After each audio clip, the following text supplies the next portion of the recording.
Officer Angela Reed's police cruiser rolled to a stop in front of her modest two-story home on Maple Street, and a gentle breeze rustled through the leaves of the old oak tree in the front yard. It was a picturesque scene, one that Angela had always associated with peace and security. Little did she know that in mere moments, her world would be shattered beyond recognition. As she stepped out of her vehicle, Angela took a deep breath, savoring the crisp autumn air. It had been a long shift filled with the usual mix of traffic stops, domestic disputes, and paperwork. She was looking forward to a quiet evening with her family, her husband Michael, who worked nights at the local hospital, and their 15-year-old daughter Jasmine. Angela's father Harold had been staying with them for the past few weeks. At 68, he was still spry and full of life, always ready with a joke or a helping hand. His presence had been a blessing, especially with Michael's demanding schedule. Harold had stepped in to help with Jasmine, picking her up from school and keeping an eye on her until Angela or Michael got home. As she walked up the path to her front door, Angela felt a sudden chill run down her spine. Later, she would wonder if it had been some sort of premonition, a warning from the universe of the horror that awaited her inside. But at that moment, she shook it off, attributing it to the cool breeze and her own fatigue. Angela reached for her keys but paused as she noticed the door was slightly ajar. A frown creased her brow. It wasn't like Jasmine or her father to be so careless. She pushed the door open, calling out, "Dad, Jasmine, I'm home." The silence that greeted her was oppressive, broken only by the faint sound of movement coming from upstairs. Angela's police instincts kicked in, her hand instinctively moving to rest on her holstered weapon. Something wasn't right. As she climbed the stairs, her heart began to race. The sounds were coming from Jasmine's room, muffled voices, the creak of bed springs. Angela's mind raced through possibilities, each more terrifying than the last. She reached the landing, her footsteps silent on the carpeted floor. Jasmine's door was partially open, and as Angela approached, she could make out two distinct voices, one unmistakably her daughter's, high-pitched and trembling. The other, to her horror, was her father's. "Sure, it's okay, sweetheart. This is our little secret, remember?" Angela felt the world tilt on its axis. Her vision narrowed to a pinpoint, focused solely on the sliver of space visible through the open door. With trembling fingers, she pushed it open. The scene that greeted her would be forever seared into her memory. Her father, Harold, sat on the edge of Jasmine's bed, his hand resting on her thigh. Jasmine, her sweet, innocent daughter, was frozen in place, her eyes wide with fear and confusion. In that moment, Angela Reed ceased to be a mother, a daughter, or even a police officer. She became something primal, a force of nature driven by an overwhelming need to protect her child. Her hand moved of its own accord, drawing her service weapon from its holster. "Get away from her," Angela heard herself say, her voice barely recognizable. Harold turned, his eyes widening in shock and fear. "I can explain," he said, but there was no explanation that could justify what she had seen. No words that could erase the betrayal, the violation of trust. Angela's finger tightened on the trigger. The first shot rang out, shattering the silence of the suburban afternoon. Then another, and another, 5 times in total. The gun bucked in Angela's hand, each report like a thunderclap in the confined space of the bedroom. As the echo of the final shot faded, Angela lowered her weapon. Harold lay motionless on the floor, blood pooling beneath him. Jasmine huddled in the corner of her bed, her hands clamped over her ears, tears streaming down her face. The acrid smell of gunpowder hung in the air, mingling with the metallic scent of blood. Outside, a dog barked, and somewhere in the distance, sirens began to wail. The world had changed irrevocably, and there was no going back. Angela holstered her weapon with shaking hands and moved to her daughter, gathering her in her arms. "It's okay, baby," she whispered, her voice hoarse. "It's over now. You're safe." As she held her trembling child, Angela's mind raced. What would happen now? How would she explain this to her superiors, to internal affairs, to Michael? But those were concerns for later. Right now, all that mattered was Jasmine. The sirens grew louder, and Angela knew she had only moments before her colleagues arrived. She took a deep breath, steeling herself for what was to come. Whatever happened next, she knew one thing with absolute certainty. She would do it all again in a heartbeat to protect her daughter. The story of Angela Reed, the cop who shot her own father to save her child, was about to become national news. But for Angela, it was just the beginning of a long and painful journey toward healing and justice. The next few hours passed in a blur for Angela. The role of her fellow officers, the shocked faces, the questions that seemed to come from all directions. She answered them mechanically, her police training kicking in even as her world crumbled around her. Yes, I discharged my weapon 5 times. He was touching my daughter. Each statement felt like it was being torn from her throat, leaving it raw and aching. But through it all, Angela refused to let go of Jasmine. Her daughter clung to her, face buried in Angela's shoulder, her small body racked with silent sobs. It was Detective James Holloway who finally managed to separate them, gently explaining that Jasmine needed to be examined by a doctor and interviewed by a specialist. Angela knew the protocol. She had been on the other side of this scenario more times than she cared to remember. But knowing didn't make it any easier. "Mom, please don't leave me," Jasmine whimpered, as a kind-faced social worker tried to lead her away. Angela knelt down, cupping her daughter's face in her hands. "Listen to me, baby. I will never, ever leave you. But right now, you need to go with Miss Taylor. She's going to take care of you while I talk to some people. I promise I'll be with you as soon as I can." As Jasmine was led away, Angela felt a part of herself go with her. She turned to face her colleagues, her friends, who now looked at her with a mixture of sympathy and uncertainty. She knew what came next. "Officer Reed," Holloway said, his voice gentle but firm, "I need you to surrender your weapon and badge." Angela nodded, her movements robotic as she unclipped her holster and removed her badge. As she handed them over, she felt naked, vulnerable in a way she had never experienced before. "You know the drill, Sam," Holloway continued. "We need to process the scene and then we'll need your full statement. Internal affairs will be involved, given the nature of the incident." Angela nodded again, unable to form words. She allowed herself to be led downstairs, away from the bedroom that had become a crime scene, away from the body of her father, the man who had once been her hero and was now the source of her deepest pain and rage. As she sat in her living room, surrounded by crime scene technicians and fellow officers, Angela's mind drifted to Michael. He would be finishing his shift soon, coming home to a nightmare he couldn't have possibly imagined. She needed to call him to explain, but how could she possibly put this into words? Before she could dwell on it further, the front door burst open. Michael stood there, still in his scrubs, his face a mask of panic and confusion. "What's going on?" "I got a call. They said there was a shooting at our house." His eyes darted around the room, taking in the officers, the evidence markers. "Where's Jasmine?" Angela stood on shaky legs, crossing the room to her husband. As soon as she was within reach, Michael pulled her into a tight embrace. It was then, in the safety of his arms, that Angela finally broke down. The sobs she had been holding back came in a torrent, her body shaking with the force of her grief and shock. "Shish, it's okay," Michael murmured, stroking her hair. "Whatever it is, we'll face it together. Where's Jasmine? Is she all right?" Angela pulled back, wiping her eyes. She's with a social worker. They took her to the hospital for an exam." Michael's face paled. "An exam? Sam, what happened?" Taking a deep breath, Angela steeled herself.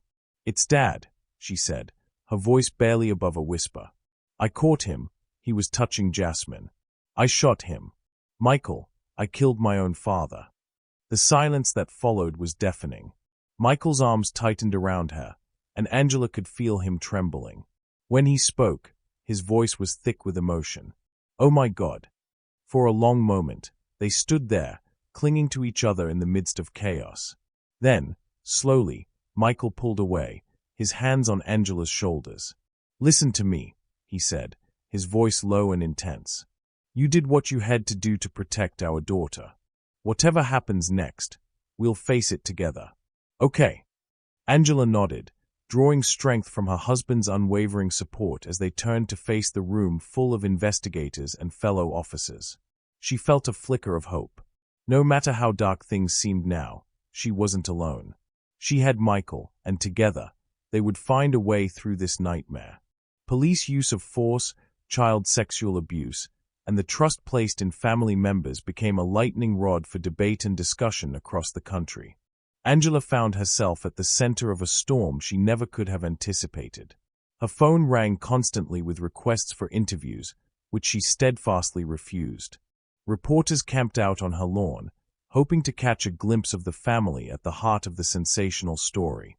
Through it all, Angela clung to one certainty: she had done what was necessary to protect her child. As painful and complicated as the aftermath was, she couldn't bring herself to regret her actions that day.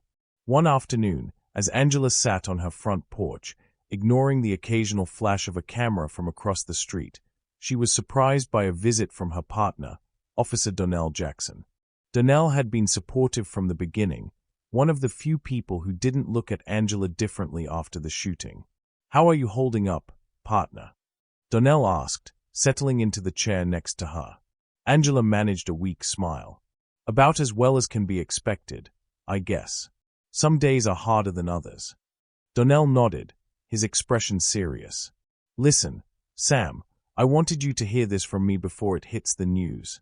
We got a call yesterday from a woman claiming she was abused by your father back in the 80s. She reminded herself that their job was not to determine her guilt or innocence, but simply to decide if there was enough evidence to bring the case to trial." Chow began his questioning, gently asking Angela to recount the events leading up to the shooting. As she spoke, describing the moment she walked in on her father and Jasmine, Angela felt a surge of the same rage and horror she had experienced that day.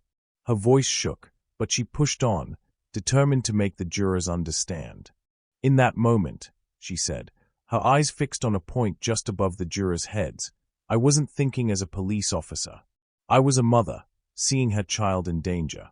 Everything I've ever learned about protecting the innocent, about stopping predators, it all came down to that one moment." Chow nodded, his expression neutral. "Officer Reed, did you consider any other options before discharging your weapon? Calling for backup, perhaps, or attempting to physically restrain your father?" Angela closed her eyes briefly, remembering the split-second decision she had made. "Honestly, sir, no. At that moment, all I could think about was stopping him, making sure he could never hurt Jasmine or anyone else ever again. I know now that there might have been other options, but in that instant, I truly believed I was doing the only thing I could to protect my daughter." The questions continued for hours, delving into Angela's relationship with her father, her training as a police officer, and her state of mind in the aftermath of the shooting. Chow pressed her on the use of deadly force against an unarmed man, on why she had fired 5 times instead of once or twice. Through it all, Angela remained composed, answering each question as honestly as she could. When Chow brought up the other victims who had come forward, Angela felt a fresh wave of guilt and anger wash over her. "If I had known," she said, her voice breaking slightly, "if I had had any idea what he was capable of, I would have stopped him long ago. The thought that he might have hurt other children, it haunts me every day." As the questioning wound down, Angela felt drained but oddly relieved. She had told her story, laid bare the terrible choices she had faced. Now it was up to the grand jury to decide what would happen next. The days following her testimony were a blur of anxiety and waiting. Angela threw herself into caring for Jasmine, whose therapy was progressing slowly but steadily. They spent long hours together, rebuilding the trust that had been shattered by Harold's betrayal. It was a week later when Grace Watkins called with news. Angela and Michael huddled around the phone in their kitchen, hearts pounding as they waited to hear their fate. "The grand jury has made their decision," Watkins said, her voice carefully neutral. "They've decided not to indict. There won't be criminal charges." The relief that flooded through Angela was so intense she felt her knees buckle. Michael caught her, holding her close as they both processed the news. "It's over," Angela whispered, tears streaming down her face. "It's really over." But even as she said the words, Angela knew it wasn't entirely true. The legal battle might be over, but the emotional scars left by her father's actions and her own response would take much longer to heal. In the weeks that followed the grand jury's decision, Angela tried to navigate a life that no longer felt like her own. The media frenzy slowly died down, but the scars, both emotional and physical, remained. It was hard to walk through her days without feeling the weight of what had happened. She found herself questioning her every decision, every step that had led her to this point. Jasmine, however, seemed to be doing better. Her therapy sessions were helping, and though there were dark days, there were moments of light that made Angela believe healing was possible. Michael, too, was a source of comfort. Though he carried his own burden, he had been forced to balance supporting Angela while trying to keep their family intact. One evening, as Angela sat in her living room staring out the window, she received a call from Donnell. His voice was calm, but there was something in it that made Angela's heart skip a beat. "Angela," Donnell began, "I need you to hear this from me. We've been getting reports about your father, more victims coming forward. It's starting to get even more complicated than we anticipated." Angela's breath caught in her throat. She squeezed her eyes shut for a moment, as if trying to block out the weight of his words. "What does this mean?" she asked, her voice barely a whisper. "It means the case isn't over. The fallout from your father's actions could stretch even further than anyone imagined," Donnell explained. "There's more to come." Angela leaned back in her chair, her mind racing. She had hoped that, with the grand jury's decision, she could begin to put this all behind her. But it seemed that was never going to happen. She would have to face the truth, no matter how painful. "I've been thinking a lot," Donnell continued. "You know, what happened with you and your father, it wasn't just one person's trauma. It's a legacy of abuse. Your father was a monster. But you, Angela, you did the right thing. Don't let anyone, don't let yourself, forget that." She let out a long breath, grateful for his words, even if they didn't ease the ache that had settled deep within her chest. "Thanks, Donnell. I don't know where I'd be without people like you." Donnell's voice softened. "You're stronger than you think." After the call, Angela sat quietly for a long time, her thoughts a whirlwind of guilt, anger, and confusion. The idea that there were more victims, that there were even more families her father had hurt, it was unbearable. And yet, it only reinforced her belief that she had done what needed to be done. She had stopped him. She had saved Jasmine. But what now? How could she go forward knowing that the damage her father had caused was far from over? The next morning, Angela decided to take action. She called Grace Watkins and arranged a meeting. It was time to prepare for the next steps. No matter what the future held, she was determined to make sure the truth came to light and that her father could hurt no one else. She needed to be ready for whatever came next. A few days later, Angela met Grace Watkins in a quiet cafe. The place was nearly empty at this early hour, offering them the privacy they needed. Grace arrived promptly, her usual professional demeanor softened by the sympathy in her eyes. She gave Angela a firm handshake before sitting down across from her. "I know things have been overwhelming," Grace said, her tone measured. "But we need to talk about what's coming. The news about your father isn't going to stay quiet for long. The press will pick it up soon enough, and we need to be prepared." Angela nodded, her fingers trembling slightly around her coffee cup. "I can't stop thinking about the people he hurt. The families, the children. I never knew. I had no idea." Grace leaned in, her voice steady. "You didn't know, Angela. No one did. Your father was incredibly manipulative. What happened to you, to Jasmine, was horrific, but it doesn't change the fact that he was a predator hiding in plain sight for decades." Angela closed her eyes for a moment, trying to steady herself. "But now it's all coming out. More victims are coming forward. How do I deal with that? How do I handle the fallout when the world sees me as both the daughter and the officer who killed him?" Grace gave a small, understanding sigh. "It's going to be tough. It already is. But you can't control how others see you. What you can control is your narrative, your story. You've already taken the hardest step, Angela, by facing the truth. by doing what you had to do to protect Jasmine. No one can take that away from you. Angela felt a weight settle in her chest. She had done what she believed was right, but the world had a way of complicating things. It wasn't just about the shooting anymore. It was about her family, her father's legacy, and how she would move forward from this. "What's next?" she asked, her voice tight with uncertainty. Grace paused before answering. "The next step is to make sure that the victims who are coming forward have a platform. We're going to help them speak out. You need to support them, Angela. It's going to be part of your healing process, too. And we need to prepare for the possibility of civil suits, both from the victims and the public." Angela's stomach tightened. The civil lawsuits were a harsh reminder that the emotional toll wouldn't be the only cost. But as she listened to Grace, something inside her began to shift. She had been hiding, trying to escape the weight of the decisions she had made. But the truth was, she couldn't run from it. She couldn't change it. The only thing she could do was face it. "Okay," she said, a quiet determination building in her voice. "I'll do it. I'll stand with the victims. I'll face whatever comes. But I need to know that Jasmine is going to be okay through all of this."